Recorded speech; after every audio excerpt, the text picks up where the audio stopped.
नमस्कार दोस्तों Israel Gaza के बीच एक बहुत बड़ा डेवलपमेंट हुआ है जहां पर येलो लाइन की काफी चर्चा हो रही है। क्या है, आप सब जानते हैं डोनाल्ड ट्रंप बहुत जोर शोर से गाजे बाजे के साथ इजिप्ट में वर्ल्ड के कई लीडर्स को बुलाए थे। पाकिस्तान के प्राइम मिनिस्टर भी आए थे, नरेंद्र मोदी जी को भी बुलाया गया था, ऑल्दो पीएम मोदी वहां पर नहीं गए थे।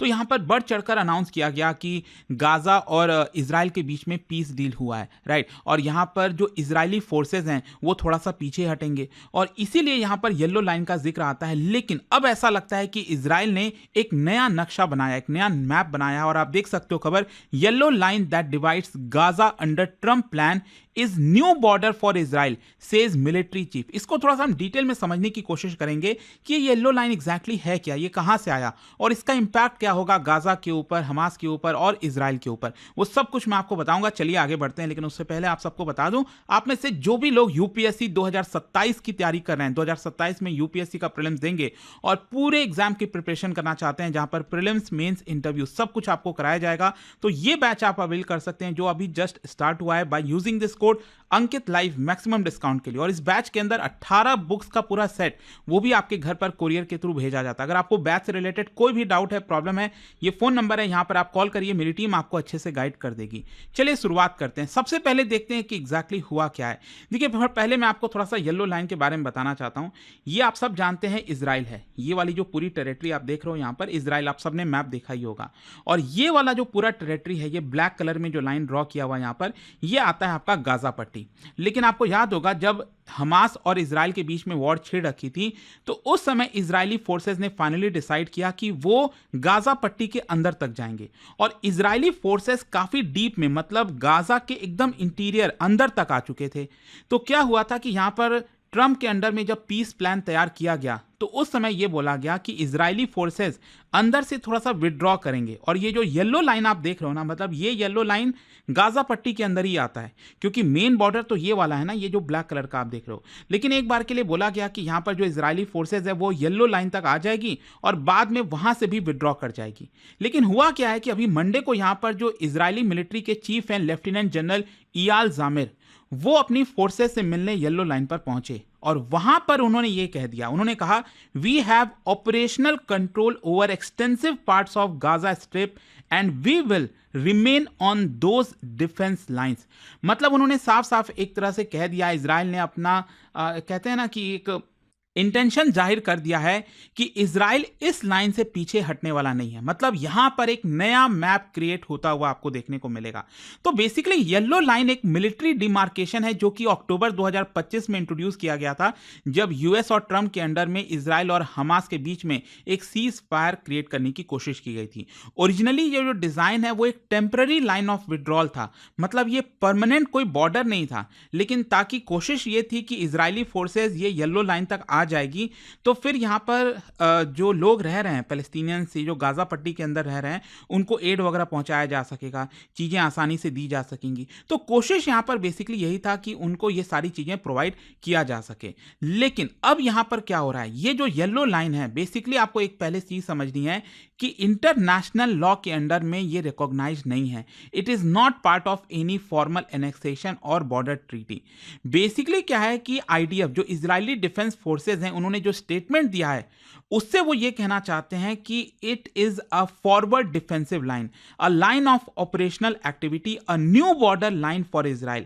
मतलब कहीं ना कहीं ये लॉन्ग टर्म मिलिट्री एंट्रेंचमेंट आपको देखने को मिलेगा इजराइल की तरफ से। थोड़ा सा मैं आपको ज्योग्राफी भी बताना चाहता हूं। देखो, अगर आप ये गाजा पट्टी देखोगे पूरा, तो यहां पर ये जो येलो लाइन क्रिएट किया गया था ना, जहां पर इस समय अभी इजरायली फोर्सेज हैं, तो येलो लाइन से जो बॉर्डर है इजराइल और गाजा पट्टी का, तो कुछ जगहों पर 1.5 किलोमीटर की दूरी है, ये छोटा सा आपको डिस्टेंस देखने को मिल रहेगा।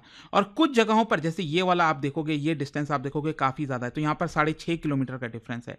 तो एक तरह से आप ये समझिए कि अगर इजरायली फोर्सेज ये पूरा जो रीजन आप देख रहे हो, ये मैं मार्क कर रहा हूं रेड कलर में, अगर इसको पूरा ऑक्यूपाई कर लेती है परमानेंट बेसिस पर, तो एक प्रकार से गाजा आधा हो जाएगा। मतलब आप यूं समझिए कि इसको दो तरह से आप देख सकते हो। गाजा पट्टी एक तो वेस्टर्न साइड में, मतलब येलो लाइन के वेस्टर्न साइड में ये वाला पूरा, ठीक है, और गाजा पट्टी ईस्टर्न साइड में येलो लाइन के इजराइल की तरफ। तो यहां पर क्या है कि जो इजरायली कंट्रोल में है इस समय वो 53% ऑफ गाजा है। जी हाँ, ये जितना भी एरिया आप देख रहे हो ना, ये गाजा का लगभग 53% एरिया है और ये सिर्फ 47% एरिया, मतलब आधे से ज्यादा गाजा इस समय इजराइल के अंडर में है। और इजरायली फोर्सेज अगर वहां से विड्रॉ नहीं करते हैं तो एक प्रकार से गाजा पट्टी का आधा हिस्सा इजराइल के अंडर में इस समय चला जाएगा। अच्छा, ग्राउंड रियलिटी में मैं आपको बताता हूं हो क्या रहा है, मतलब इस येलो लाइन पे एग्जैक्टली कर क्या रहे हैं। देखो, इजरायली फोर्सेज यहां पर एकदम सख्ती अपनाई हुई है, यहां पर एकदम तैनात है और यहां पर बेसिकली बोला यह जा रहा है कि कोई भी सिविलियन अगर इस येलो लाइन को क्रॉस करने की भी कोशिश कर रहा है तो यहां पर इजरायली फोर्सेज उन पर शॉट कर दे रहे हैं, उनको गोली चला दे रहे हैं। और यहां पर एक और चीज है कि जो एंटायर कम्युनिटीज है ईस्टर्न साइड में, वो अपने घर वापस नहीं जा पा रही है। मतलब कई लोग इधर आ गए थे, कुछ लोग उधर की तरफ चले गए थे, तो यहां पर इधर वाले जो लोग हैं ना ईस्टर्न साइड में, वो उधर नहीं जा पा रहे हैं, वेस्टर्न साइड में नहीं जा पा रहे हैं। और यहां पर एक और चीज मैं आपको बताता हूं, बेसिकली ये वाला जो एरिया आप देखोगे ईस्टर्न साइड वाला, यहां पर एग्रीकल्चरल लैंड है जिससे ये लोग अपना गेहूं वगैरह जो भी कुछ उगाना है यहां पर उगाते हैं और फिर अपनी पूर्ति करते हैं, लेकिन वो भी हिस्सा इस समय इजराइल के अंडर में आ गया है। तो ये सारे इश्यूज आपको इस समय ग्राउंड रियलिटी देखने को मिलेगी। अच्छा, इसकी वजह से गाजा के सिविलियन पॉपुलेशन के ऊपर क्या इंपैक्ट आया है? Basically thousands of families from eastern Gaza वो अपने घर नहीं जा पा रहे। जैसा मैंने आपको बताया, यहां पर बहुत से लोग हैं ईस्टर्न साइड में, वो अब वेस्टर्न साइड में यहां पर नहीं जा पा रहे हैं। फिर इसके अलावा एग्रीकल्चर, उन्होंने बहुत बड़ा जो हिस्सा एग्रीकल्चर का वो लूज कर दिया है और इसका ह्यूमैनिटेरियन कॉन्सिक्वेंस हुआ है, क्योंकि ऑलरेडी आप सब जानते हैं कि गाजा के अंदर बड़ी पॉपुलेशन थी, वो इस छोटे से एरिया में अब सिमट के रह गई। ये एक नैरो बस एरिया बचा है यहाँ पर जिसमें वो सिमट कर रह गए हैं। इसकी वजह से रिकंस्ट्रक्शन में प्रॉब्लम आ रही है, मूवमेंट में, शेल्टर में। इनफैक्ट एक और इंटरेस्टिंग चीज मैं आपको बताता हूँ, यहाँ पर अगर आप देखोगे राफा क्रॉसिंग के बारे में, ये इजिप्ट है, ये जो एरिया आप देख रहे हो नीचे की तरफ, ये इजिप्ट है और यहाँ पर एक क्रॉसिंग था, राफा क्रॉसिंग, और अक्सर इजिप्ट वगैरह के थ्रू और बाकी जो भी मदद वगैरह पहुंचानी थी, इसी क्रॉसिंग के थ्रू अंदर पहुंचाया जाता था हमास के लिए या फिर गाजा पट्टी में रह रहे लोगों के लिए। लेकिन अब देखिए, बहुत ही होशियारी से यहाँ पर इजराइल का प्लान ये था कि अगर हम इस क्रॉसिंग को ही अपने अंडर में ले लेंगे, ये क्रॉसिंग से अब कुछ चीज गुजर नहीं पाएगा बिना इजराइल की इजाजत के, क्योंकि यहाँ पर इजरायली फोर्सेस तैनात हैं, तो एक प्रकार से हमास वगैरह को जो भी मदद मिलती थी इस क्रॉसिंग के थ्रू, वो यहाँ पर नहीं मिल पाएगी। तो ये भी एंगल आपको यहां पर थोड़ा समझने की जरूरत है। अच्छा, इसका पॉलिटिकल और डिप्लोमेटिक सिग्निफिकेंस क्या है? मतलब इजराइल के पर्सपेक्टिव से अगर हम सिग्निफिकेंस की बात करें तो ये लाइन एक बफर देखा जा रहा है ताकि हमास अपने आप को रिबिल्ड ना कर सके। यहां पर जो इयाल जामिर हैं, जो चीफ हैं बेसिकली इजरायली फोर्सेस के, उनका जो स्टेटमेंट है वो दिखाता है कि वो एक प्रकार से इस लाइन को परमानेंट बनाना चाहते हैं। वहीं पैलेस्टीनियंस के लिए बहुत बड़ा टेरिटोरियल लॉस होगा, फ्रेगमेंटेशन होगा गाजा का एक प्रकार से, और सीज फायर का वोलेशन भी आप कह सकते हो। वहीं इंटरनेशनल एक्टर्स की हम बात करें तो काफी सारा कंसर्न्स रेज किया जा रहा है जब से ये चीजें हुई हैं और इजराइल का जो स्टेटमेंट आया है, और यहां पर ऐसा बताया जा रहा है कि लॉन्ग टर्म पीस प्लान के लिए कहीं ना कहीं एक बड़ा खतरा है। अच्छा, इसका लीगल इंप्लीकेशन क्या हो सकता है? देखो, इंटरनेशनल ह्यूमैनिटेरियन लॉ में अगर आप देखोगे तो यहां पर ऑक्यूपाइंग पावर की तरह देखा जाएगा इजराइल को, क्योंकि वो जो एरिया है जो मैंने अभी आपको दिखाया यहां पर, ये कहीं ना कहीं अभी तक गाजा का था, और इजरायली फोर्सेज अगर यहीं पर रहती हैं तो इजरायली फोर्सेज को ऑक्यूपाइंग पावर की तरह देखा जाएगा, क्योंकि यहां पर कोई फॉर्मल एनेक्सेशन तो हुआ नहीं है, ये तो बस एक टेम्पररी बेसिस पर लाइन बनाई गई थी ताकि चीजों को ठीक किया जा सके। अच्छा, यहां पर मैं आपको थोड़ा सा एक बार फ्रेमवर्क भी बताता हूं। अक्टूबर 2025 में जब पीस डील साइन हुआ था, सीज फायर साइन हुआ था, तब 3 फेजेस की बात कही गई थी। पहले फेज में यहां पर जैसा मैंने आपको बताया ना कि इजरायली फोर्सेज अंदर तक आ गई थी और यहां से उनको बोला गया पहले फेज में कि आप येलो लाइन तक पहुंच जाइए, ठीक है। तो यहां तक तो चीजें हो गई हैं कि इजरायली फोर्सेज येलो लाइन पर तैनात है, वो गाजा के और अंदर नहीं जा रही हैं। लेकिन सेकेंड फेज में यह बोला गया था कि इजरायली फोर्सेज अपने आप को वहां से विड्रॉ करके जो उनका ओरिजिनल वाला बॉर्डर है, यहां पर ये ब्लैक लाइन आप देख रहे हो, यहां पर आ जाएंगी, और उसके बाद यहां पर इंटरनेशनल स्टेबलाइजेशन फोर्स उनको तैनात किया जाएगा ताकि एक प्रकार से चीजों को मेंटेन किया जाए, यहां पर कोई भी झड़प ना हो, प्रॉब्लम क्रिएट ना हो। तो ये यहां पर प्लान था फेज 1, फेज 2 और फेज 3 का। लेकिन रियलिटी यहां पर यह है कि इंटरनेशनल स्टेबलाइजेशन फोर्स अभी मेटेरियलाइज नहीं हुआ है, अभी वो अपने फुल स्ट्रेंथ पर आया नहीं है, और इजरायली लीडरशिप सिग्नल ये कर रही है कि वो फेज 1 के बियॉन्ड जाने के लिए रेडी नहीं है।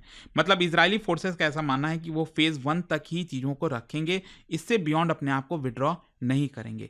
तो क्वेश्चन अब फाइनली यही आता है कि आगे क्या हो सकता है, व्हाट नेक्स्ट। देखो, एक तो यह है कि जो अभी चीजें बनी हुई हैं, जो इजराइल का कहना है कि येलो लाइन ही परमानेंट डी फैक्टो बॉर्डर होगा, तो शायद मोस्ट प्रॉब्ली लग रहा है शायद वैसा ही हो।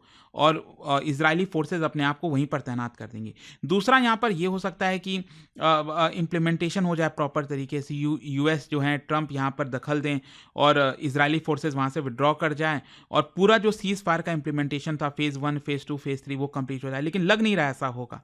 या फिर तीसरा ये भी हो सकता है कि कॉन्फ्लिक्ट फ्रोजन हो जाए, मतलब येलो लाइन रहेगा, इजरायली फोर्सेज रहेंगी और मतलब एक प्रकार से वहाँ से जो लोग हैं वो उनको आने जाने दिया जाएगा। इजरायली फोर्सेज की तैनाती यहाँ पर रहेगी और जो गाजा के लोग हैं वो इधर से उधर आ जा सकते हैं। मे भी शायद कुछ उस तरह का किया जाए, देखना होगा क्या होता है। लेकिन यहाँ पर अलग अलग जो एक्टर्स हैं इसमें उनका क्या पोजीशन है, उनका क्या कहना है। तो कोई इजराइल का क्या कहना है, बेसिकली इजराइल ये कह रहा है कि ये जो हम कर रहे हैं वो सिक्योरिटी पर्सपेक्टिव से कर रहे हैं ताकि आगे चलकर अब हमास अपने आप को वापस से रीबिल्ड ना करें, ये इजराइल का कहना है। दूसरा पैलेस्टीनियंस का कहना है कि it is a land grab, मतलब सीज फायर का वोलेशन है और ये ह्यूमैनिटेरियन कॉन्सिक्वेंस बहुत ज़्यादा होगा इसकी वजह से, और इंटरनेशनल कम्युनिटी भी कहीं ना कहीं इसको लेकर कंसर्न है। बट देखते हैं आगे इसको लेकर क्या होता है। बट आई होप कि इस वीडियो के थ्रू जो येलो लाइन के बारे में काफ़ी चर्चा चल रही थी वो आपको अब समझ में आ गई होगी। और जाने से पहले एक बहुत ही इंटरेस्टिंग क्वेश्चन, क्या बता सकते हो which empire controlled Gaza continuously from the early 16th century until world war 1? कौन सा एम्पायर था जिसने कंट्रोल कर रखा था गाजा को 16th सेंचुरी से वर्ल्ड वॉर 1 के बीच में, आपको बताना। और इसका राइट आंसर आप सब जानते हैं, मेरे इंस्टाग्राम पर तो मिलेगा ही, वहां पर अगर आप नहीं हो कोई बात नहीं, टेलीग्राम से ले सकते हैं इसका सही उत्तर। और दोस्तों जैसा मैंने आपको बताया, अगर आप यूपीएससी 2027 की तैयारी कर रहे हैं, लॉन्ग टर्म बैच लेना चाहते हैं, आपको बस यूज करना है कोड अंकित लाइव मैक्सिमम डिस्काउंट के लिए। और यहां पर आपको जो पूरा बैच है उसके अंदर कंप्लीट प्रिपरेशन मिलेगी, 18 बुक्स का सेट भी आपके घर पर भेज दिया जाएगा। स्टडी IQ IAS, आपका सिलेक्शन हमारा मिशन।